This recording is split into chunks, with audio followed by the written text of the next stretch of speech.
Bom, galera, a gente deixou passar um pouco o hype aí de Lords of Chaos pra poder a gente falar sobre o filme com um pouco mais de sobriedade, né, e tal.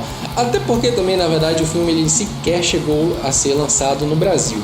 Mas como ele toca em um tema que ele é muito intrínseco do rock, né, afinal ele fala sobre um estilo que é um dos mais underground do rock, eu acho que é justo a gente dar o nosso pitaco aqui para os nossos inscritos sobre o que a gente achou sobre Lords of Chaos. Mom, tell her to get out.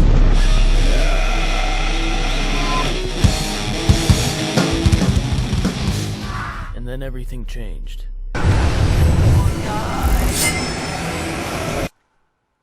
Do it. What? Pull the trigger! Bom, já existem aí mais ou menos umas trocentas resenhas sobre o filme de Rio de Janeiro, né, que foi mais ou menos quando ele foi lançado. Ele vazou, na verdade, né? Ele foi lançado ali em fevereiro, mas como ele não teve lançamento oficial aqui no Brasil, a galera foi aí e conseguiu o filme através da sua mídia alternativa mais próxima, né? E então, assim, a gente vai dar nossas impressões aqui. Eu só queria fazer um comentário que eu vi de um conhecido aí no Facebook, que ele falou que a época dos filmes de heróis no cinema tá passando, né?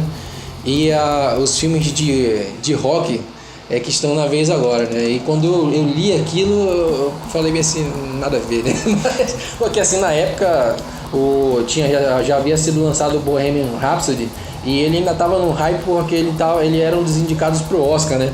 Já havia saído o trailer do Rocketman lá, que é sobre o Elton John, que ainda vai ser lançado, e já havia também circulando pelo WhatsApp o trailer de Lords of Chaos. Então assim, porra, talvez ele tenha razão, né? Porque aí depois já lançaram também o The Dirt do Motley Crue na Netflix. Faz certo. Pô, tá saindo um monte de filmes sobre rock aí, né? Se vai continuar ou não sei, porque de fato é um nicho mais específico, né, cara?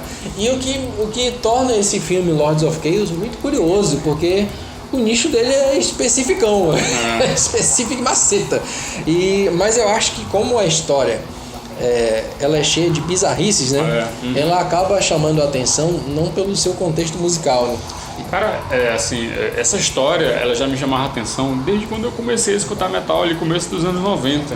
Chegava essas histórias aqui, o Varg matou o Eurônimo, porra, quem é Varg, quem é Eurônimo, sabe? A gente ficava naquela, mas a gente ouvia essas histórias que vinham de lá, né? E o Eurônimos do Mayhem e tudo isso, cara, eu cheguei a uma época, lá no início, ficar meio fissurado nessa história, tentava procurar informações, mas naquele tempo ali era tudo muito escasso, né, cara? E quando de fato eu tive realmente noção do que aconteceu ali, eu falei, cara, era muita loucura ali mesmo, de fato, né? Eu acho que, assim, impressões à parte, lógico, a gente vai comentar agora, mas eu acho que seria pelo menos válida a ideia do filme, sim, com relação a essa história, que eu acho que foi válido, louvável até, né, a pessoa ter coragem para fazer um filme de uma história tão... Lógico, tem outras histórias aí até mais bizarras em outros lugares, que não tem nada a ver com rock, que já viraram filme também, né, mas eu acho louvável, cara, ter feito um filme com relação a esse assunto, né. E o diretor do filme, né, e a peça central desse projeto, né, é o Jonas Åkerlund. E ele é um diretor conceituado de videoclipes, já trabalha com isso há muito tempo e foi premiado até por um clipe da Madonna. E ele também foi baterista do Battery, né? E agora todo mundo sabe disso, né? Mas o fato é que, assim, o Battery sempre foi conhecido como uma banda de um homem só, né? Mas é claro que o Battery teve sim ajudas ali, o Corton teve a ajuda de outros instrumentistas em outros momentos, mas chega a ser interessante como agora o Jonas ele fala com muita propriedade, né? Ele fala inclusive, ele fala minha banda, fala não, a minha banda era o Battery e tal.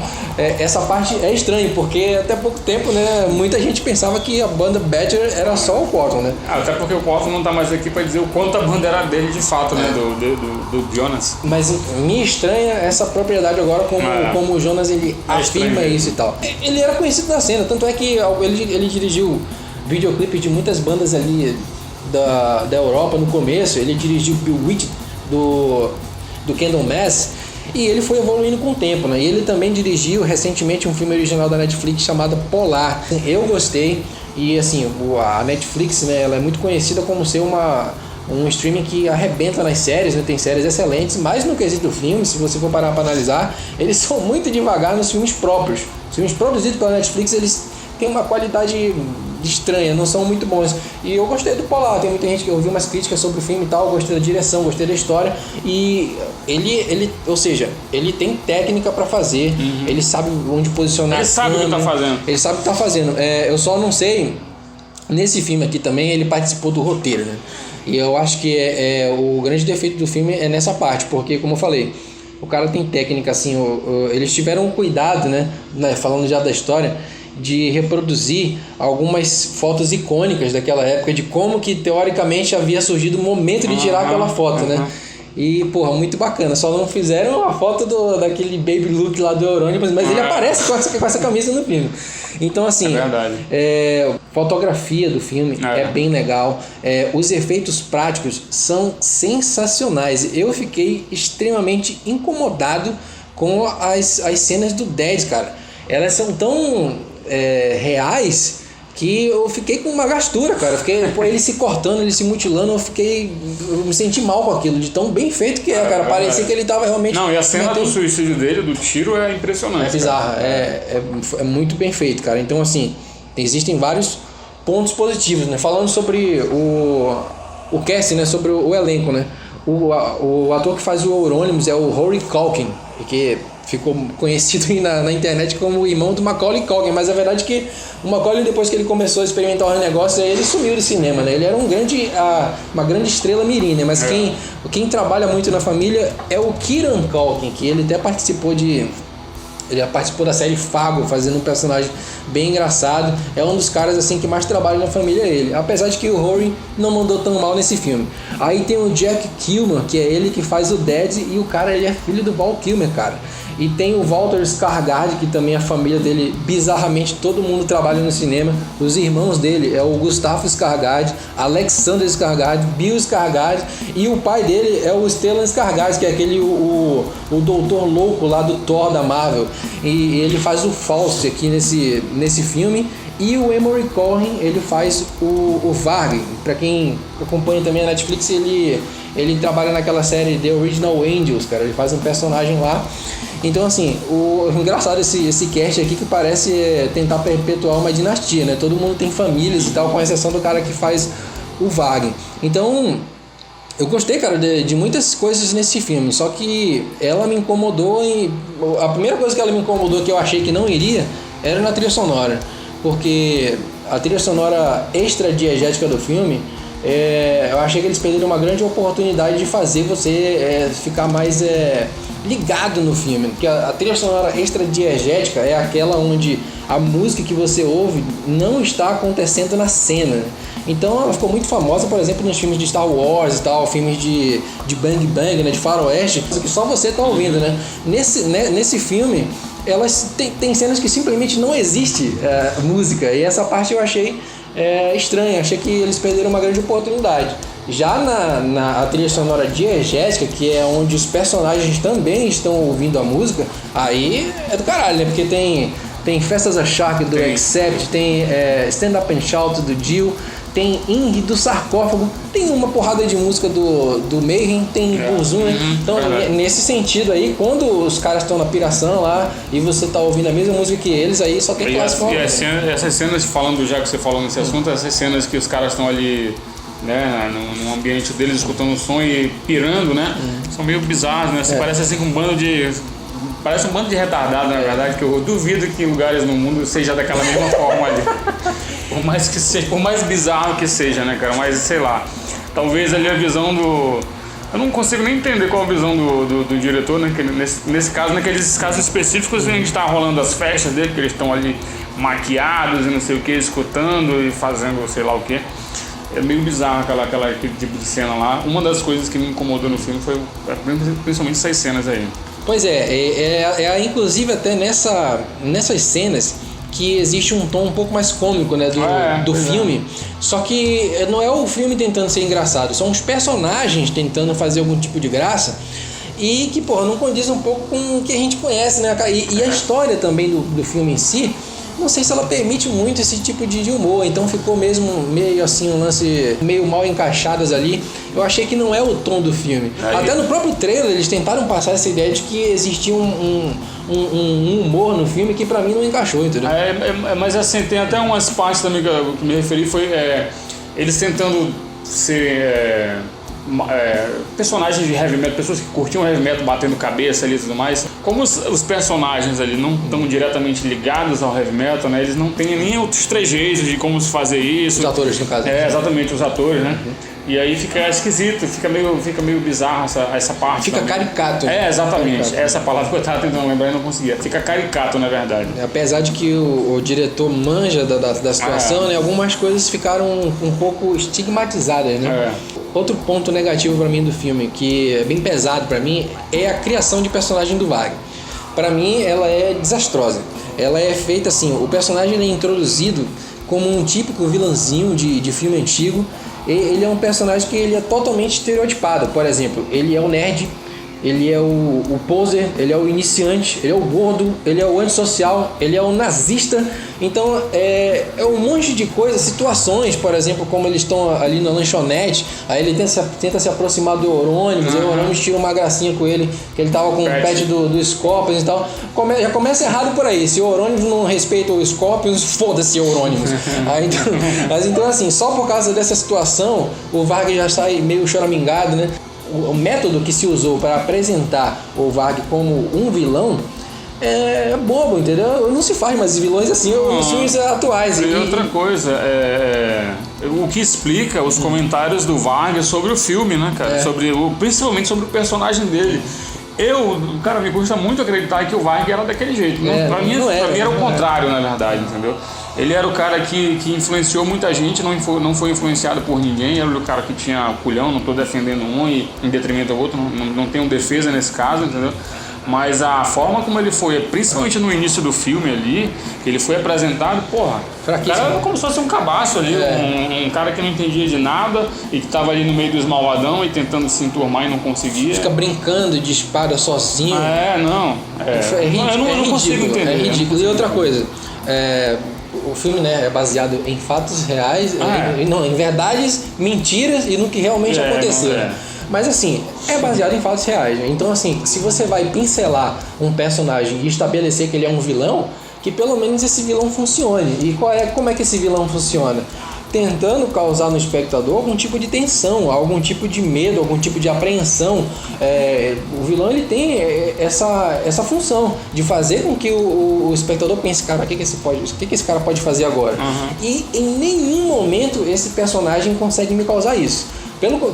Sabe quem é que consegue causar isso? Ou seja, e prova que quem estava envolvido no roteiro até sabe como fazer isso? É o Dead. Toda vez que o personagem Dead aparece em cena, eu fico tenso.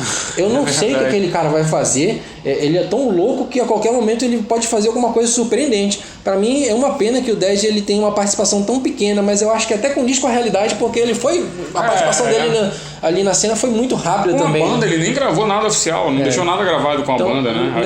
Nessa parte é até realista, mas como o personagem funcionou tão bem, eu gostaria muito que ele durasse um pouco mais no filme. Eu acho que, assim...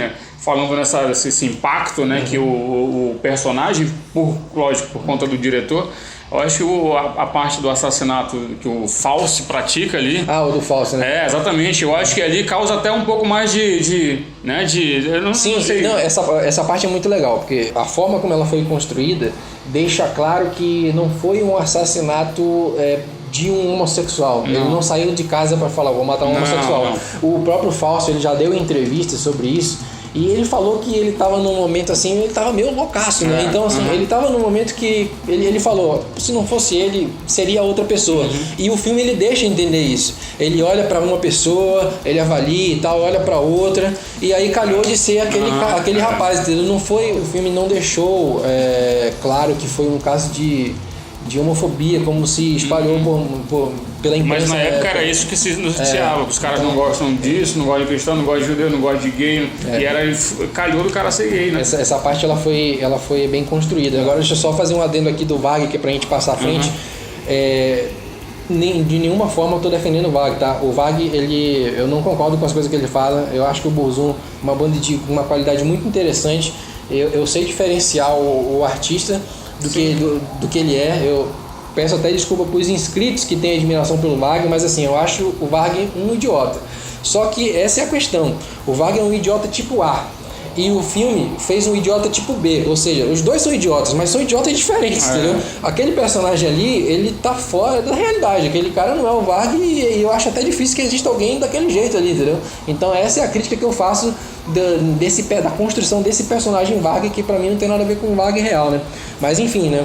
Continua, tu ia falar sobre o Fausto e tal, né? Não, é que nessa época, como eu estava falando aqui pra concluir, foi passada a ideia, lógico, tá?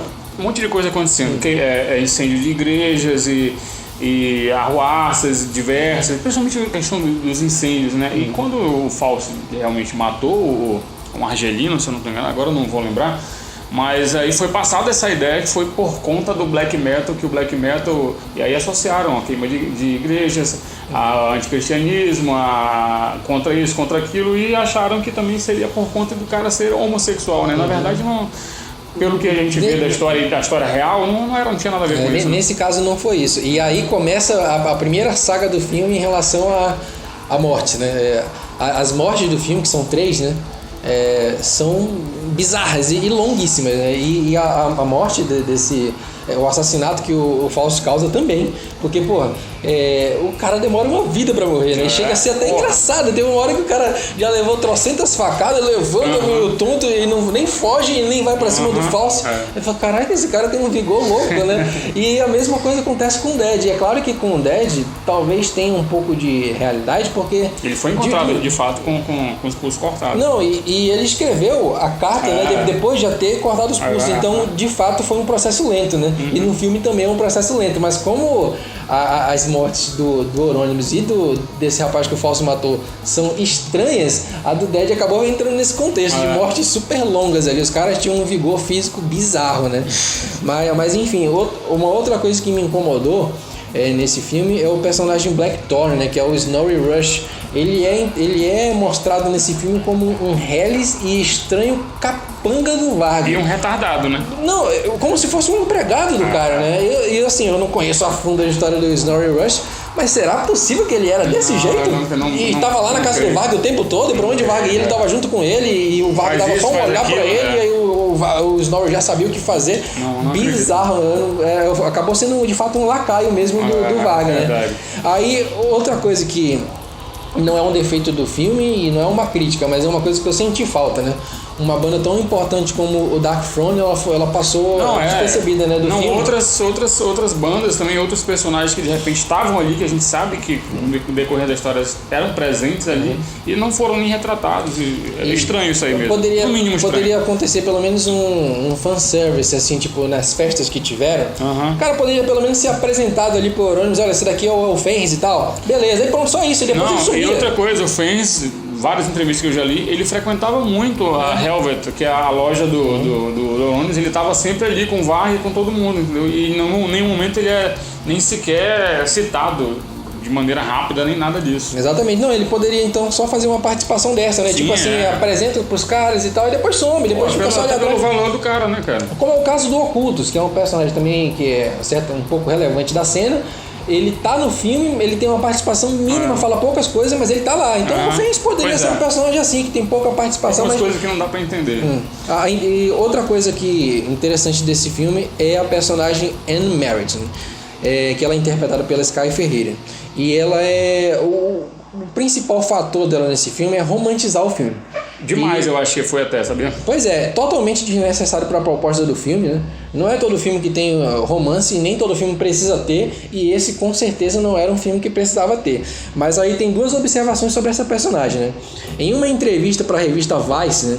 Conduzida pelo jornalista Grayson Havercoring, o próprio Grayson ele afirma durante a indagação, abre aspas, uma coisa é basicamente inventada. Anne Merritt, fotógrafa e namorada do Euronymous, interpretada pela Sky Ferreira. Quando ficou claro que ela deveria ser inserida na história, fecha aspas. Aí a gente abre aspas aqui para a resposta do Jonas. Ele fala o seguinte: isso é parte da pesquisa que fizemos. Em muitas fotos vimos que tinha uma garota que sempre aparecia. Perguntei para muita gente, mas ninguém sabia quem ela era. Aí conheci uma pessoa que morou com o Euronymous por 3 semanas antes dele ser assassinado. E essa pessoa me disse que havia uma namorada na vida dele quando ele foi morto. Consegui material suficiente dessa fonte para escrever isso, com uma razão para, no fim, Euronymous estar indo para um outro lugar. Ele corta o cabelo, ele escreve aquela carta para os fãs dizendo que vai começar de novo com o Mayhem e vai se livrar do Varg com um contrato. Ele tinha uma namorada e tinha material suficiente para entender que ele planejava mudar e tinha algo a ver com isso, fecha aspas. Ou seja, nesse caso, eu já acho que a participação dela não é tão irrelevante. Pelo contrário, é até histórica, porque segundo o Jonas, existiu essa pessoa. Mas sabe o que me incomodou um pouco? É que ela aparece demais no filme. Eu acho que ela já aparece não, ali. Ela aparece participando da cena, né? Sim, Mas será que só essa fonte que ele citou conhecia essa menina? Justamente. Será que não tinha um monte de gente ali, os caras da banda, ou pessoas que frequentavam a loja, ou pessoas amigas e tal? Não conheciam essa menina para dar um depoimento, Outras pessoas já teriam certamente falado, comentado porque isso, né? O Varg falou o quê? A gente fala muito do Varg porque o Varg ele é a única parte da história que está viva. O outro é o Euronymous, né? Não tem como a gente saber o que rolou de fato. Mas o Varg disse que nunca viu ele com mulher. Nunca ninguém na cena tinha esse nome, né? E pior, ele já afirmou que o Euronymous era gay, entendeu? Várias vezes, não só nisso. Abre aspas porque o Varg falou especificamente sobre o filme e vale ressaltar aqui. Ele fez trocentos vídeos de resposta para esse filme aqui. Não vou te aconselhar o canal dele, mas enfim. Ele fala o seguinte, abre aspas. Euronymous era um homossexual não assumido. Ele não havia saído do armário ainda, mas todos sabiam, fecha aspas. Então assim, ele fica essa coisa, né? O cara diz uma coisa, outro diz outra, só que a parte do Jonas é mais complicada porque ele fala que conheceu uma pessoa. Uma fonte nem cita. E, pô, tinha muita gente ali para se essa namorada realmente tivesse existido. Eu não sei se existiu, mas se de fato existiu, acho que tinha mais pessoas para ele colher informações, saber como ela era, saber o que tinha acontecido e tudo mais. Então assim, acabou sendo uma participação longa demais. Acabou tornando o filme mais longo. Aí acabou ficando sem sentido essa parte. Pois é, e pra mim, pra fechar assim, a outra parte lamentável é com certeza a cena do assassinato do Euronymous, né, cara? A cena, ela é assim, ofensiva à inteligência do espectador, um roteiro desastroso, super longa e bizarra. Por vários motivos. O Varg para a empreitada de matar o cara lá. Vai fazer chocolate. Fazer um todinho. Não, essa aí é a parte que eu... Cara, como é que entrou na cabeça do diretor? Não, será que fica legal? Botar o cara fazendo um chocolate enquanto ele já deu umas facadas? Eu acho que é legal, bora colocar. Vamos lá.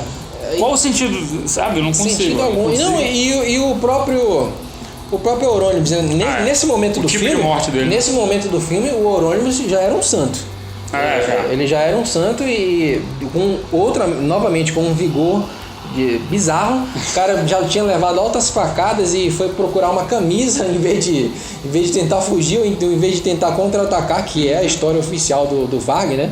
E tal. E a morte, ela se estende, ela é tão longa que dá vontade de você entrar no filme, tomar a faca do Varg e deixa eu matar esse cara pra essa cena acabar logo. Porque é muito longo, muito bizarro. Não, e outra, ele passa uma imagem do Euronymous que, porra, você sente até pena do cara, velho. Não mata o cara não, o cara é gente boa.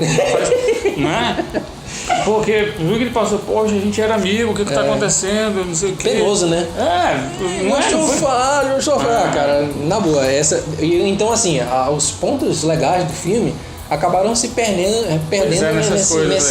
nessa cena final, que ela foi um tanto quanto desagradável, né? E talvez seja o fato mais marcante de tudo que aconteceu ali, né? Exatamente. E pois era um dos pontos altos, né? Fora as queimas de igreja e tal. Também era. E os caras acabaram não fazendo. Então, a gente chega aí ao fim do filme, né? E a impressão que eu tenho é que é assim, é uma história boa para a real, né? É uma história boa que ainda pode ser retratada novamente pro cinema. O Jonas Åkerlund, ele mostra com certeza que ele tem um potencial para fazer bons filmes. Ele é novato nessa área de filme, ele já fez trocentos clipes, mas ele fez poucos filmes, então assim, ele ainda não tem tanta experiência assim nessa área. Eu acho que ele mesmo falou que ele já tinha esse projeto há muito tempo.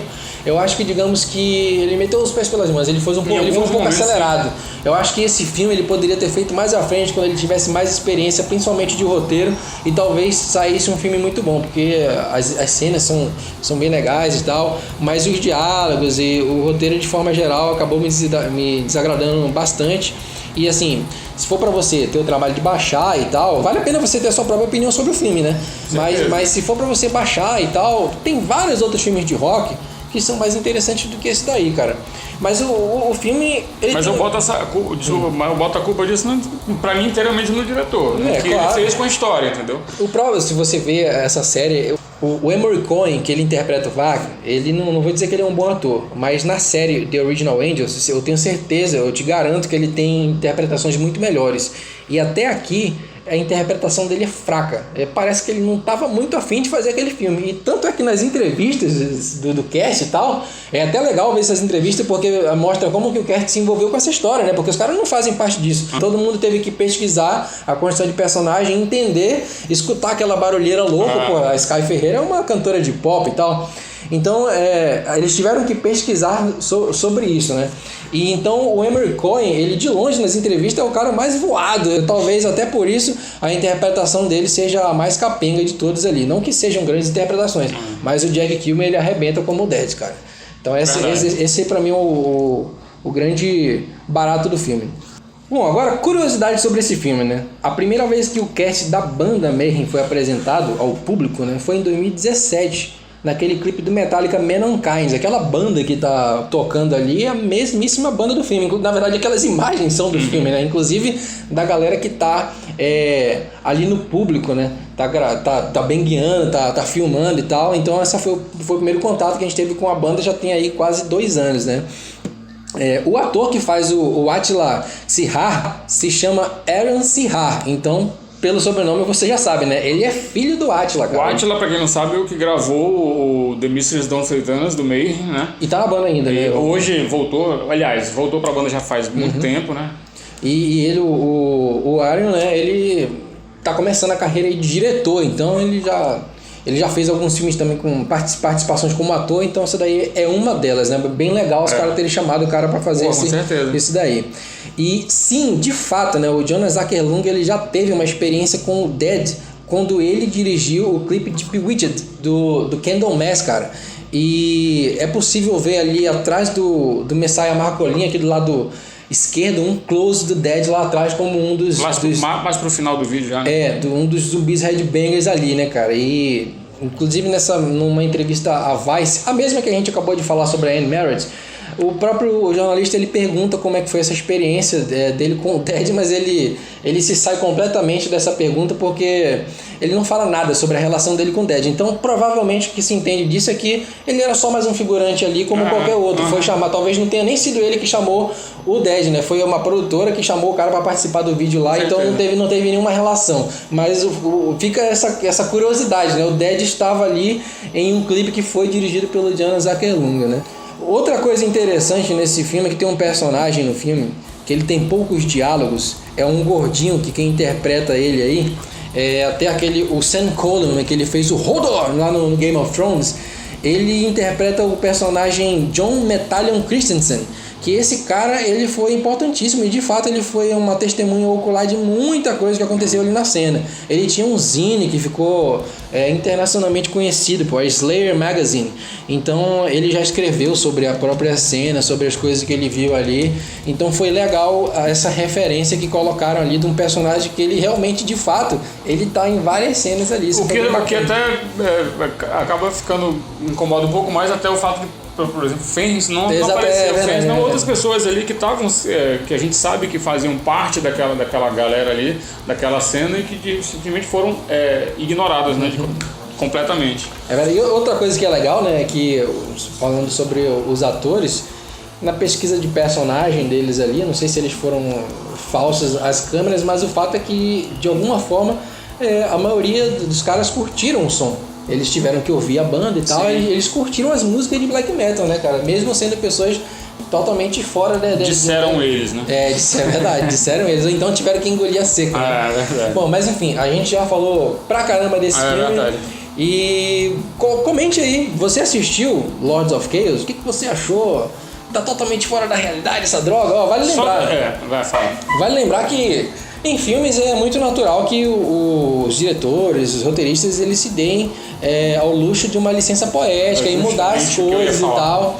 Mas então, que fique claro aqui, que principalmente da minha parte, as críticas que eu fiz e as observações que eu fiz foi em relação à obra mesmo. Exatamente. Então, assim, se ele teve as licenças poéticas dele e ofereceu esse produto pra mim, beleza, é esse produto aqui que eu tô criticando. Em relação ao que ocorreu ou não, já é complicado. Até porque também todo mundo conhece um pouco essa história, né? E a gente se sente... Não tem um sentimento de pertencimento, por mais que, por exemplo, a gente não seja grande fã de black metal, pelo fato da gente sempre ter ouvido essas histórias, a gente se sente como se ela fosse nossa. E não tem nenhum orgulho nisso, porque foram bizarras as coisas que aconteceram, mas é mais forte que a gente. A gente sente que, porra, essa história é nossa. Então a gente acaba ficando envenenado em tentar criticar isso de forma neutra, né? Falando disso que você está falando, eu até comentei aqui no começo, durante muitos anos, cara, eu fiquei obcecado com essa história e eu ia atrás de revistas há muitos anos de ônibus lá no Centrão, e eu tenho revistas até hoje que falam dessa história, e eu fiquei por bastante tempo aficionado com essa história, entendeu? Para saber o que de fato tinha ocorrido, porque mesmo para quem não tem nada a ver com heavy metal, são histórias que se a pessoa aprofundar um pouquinho, ela vai ficar pelo menos interessada, na verdade, é isso aí, para saber o que aconteceu de verdade. Bom, então é isso. O filme ele acabou se perdendo um pouco em não saber se seria humor, se seria drama, se seria terror. Então, assim, vou indicar aí um filme que está um pouco mais definido, que é The Dirt, Confissões de Motley Crue, que está disponível exclusivamente aí na Netflix, que é um filme muito mais leve e tem uma coincidência em relação ao Jonas Aquelon também. É o Jeff Tremaine que dirige o filme, é um outro cara também novatíssimo nessa área, porque ele dirigiu todos os filmes do Jackass, que não é exatamente cinema, né? Apesar de serem filmes engraçadíssimos. Até o próprio Nick Six ele fala, né? Ele fala que não existe ninguém com mais experiência do que ele para filmar pessoas fazendo coisas estúpidas. E no final das contas, o Motley Crue é isso, é você acompanhar uma banda fazendo as coisas mais bizarras possíveis. E também, apesar de ter mentiras e verdades ali, a maioria das coisas são verdades, por incrível que pareça, né? Então é isso, cara. A minha indicação é essa aí, um filme um pouco mais light, mais divertido, que eu gostei pra caramba. Gostei um pouco mais do que Lords of Chaos. Infelizmente eu não tive a oportunidade de talvez de repente, quem sabe a gente fale mais na frente aí. A gente já falou muito nesse vídeo. Até a próxima, galera. Valeu. Valeu. Aí, pô, deu material pra caceta.